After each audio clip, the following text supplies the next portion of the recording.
Barely 24 hours after ceasefire with Iran, US authorizes staff departure from Abuja embassy. President Bola Tinubu and President Donald Trump in their picture. Barely 24 hours after ceasefire with Iran, US authorizes staff departure from Abuja embassies. Concerns have emerged among Nigerians following the new travel advisory by the United States government, which authorized non-essential staff and their families to depart its embassy in Abuja and warned citizens to reconsider travel to Nigeria over security risk. And that has been causing a lot of panic. I've been seeing on social media that people are saying, oh, if you're in Abuja, please leave now, take cover. Something is about to happen, because the US would always have first-hand information on anything that wants to happen. So if the US are leaving Nigeria and saying, oh, their citizens should reconsider traveling to Abuja or anything or to Nigeria, then something wants to happen. And even people are saying that the president has refused to go back to Abuja for some days now. So definitely something is brewing, but what that is what we don't know now. Times NG report that the advisory arrives at a particular sensitive moment in US-Nigeria relations. It was issued less than 24 hours after Washington and Israel announced a 2-week ceasefire in the Middle East, and comes in the wake of a series of provocative statements by President Donald Trump targeting Nigeria's leadership. Trump had previously leveled unverified allegations of Christian genocide in Nigeria, remarks that preceded US airstrikes in Sokoto State on Christmas Eve. More recently, in his immediate aftermath of announcing a ceasefire with Iran, Trump made references to Nigeria in connection with what he termed fake reports leaked to CNN, a claim that drew sharp concern in Abuja.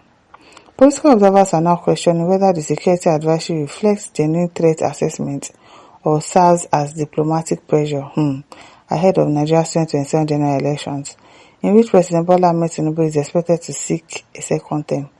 I don't think so. I don't think it's because of that anyways.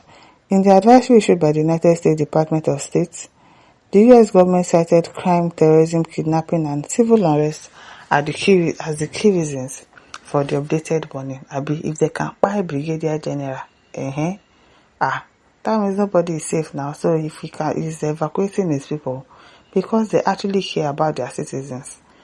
The development, which took effect from April 8, 2026, classified Nigeria under Level 3, reconsider travel, while designating several states as Level 4, do not travel. At least our own is even better. The highest risk category.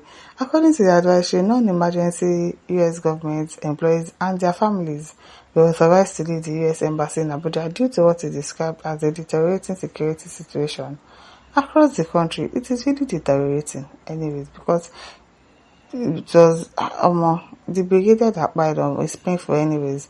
The update also expanded the list of high-risk states, adding Plateau, Jigawa, Kwara, Niger and Taraba out of Borno, bringing the total number of do not travel states to 23.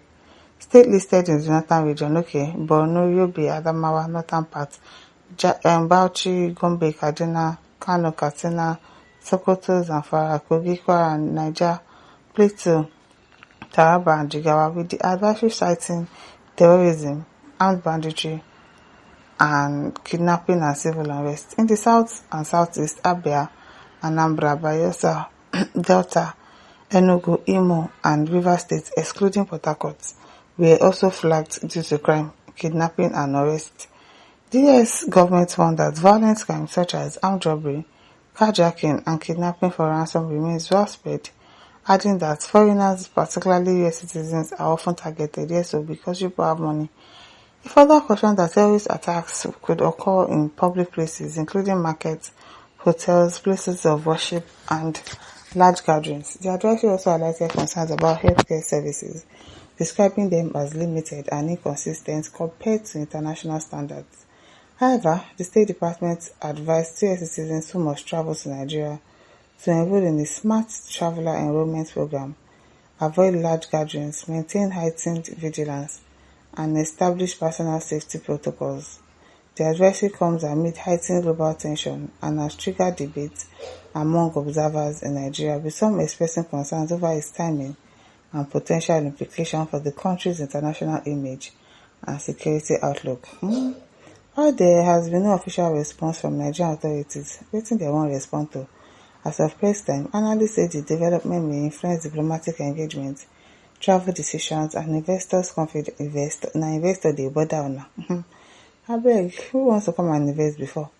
Investors' confidence as the country prepares for future political and economic activities. Okay, says, may Almighty God help Nigeria before they finish us. No be small thing, before they actually finish us. So, Justin says there is a handwriting on the wall. Yes, there's something going on. We don't know yet, but something definitely wants to happen. Lademi says, I don't even understand Trump in this Nigerian situation. If he wants everyone to buy before he helps, I wonder. And then he's evacuating his own people. Christian Ogazi says, if you help Nigeria to fight corruption, you will no longer fight illegal Nigerian immigrants in America anymore. Abio. It is where Christian says, ceasefire for Iran, open fire for corruption in Nigeria. Or probably there's something that Trump wants to do himself. That is why he's telling his people to leave, so that it will not affect them or something. But they're also citizens now, innocent citizens. Hope it will not touch or affect them, because I don't know. It is well. Francis says the allegations of Christian genocide is more than verified. The evidence is everywhere. Yes, now. Powell says good measure by evacuating US citizens. President Trump, you can solve this insecurity problem in Nigeria. Nigerians honestly request Trump to solve Nigeria's insecurity and electoral problems.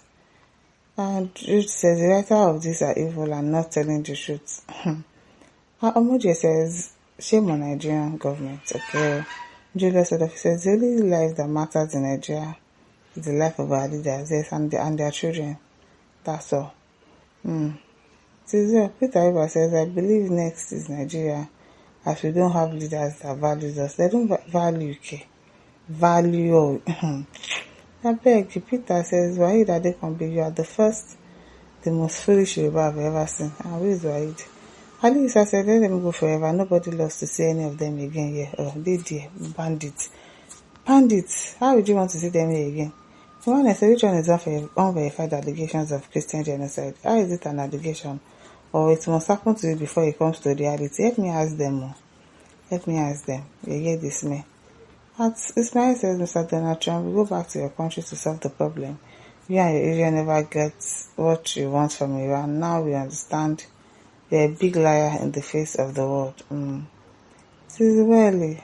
As the man says, Jagaban is on top of the situation. You know they're on top anything. On top waiting. If I hear. I beg, my listeners, don't forget to like, to share, to subscribe. Thank you for listening. See you some other time. Bye.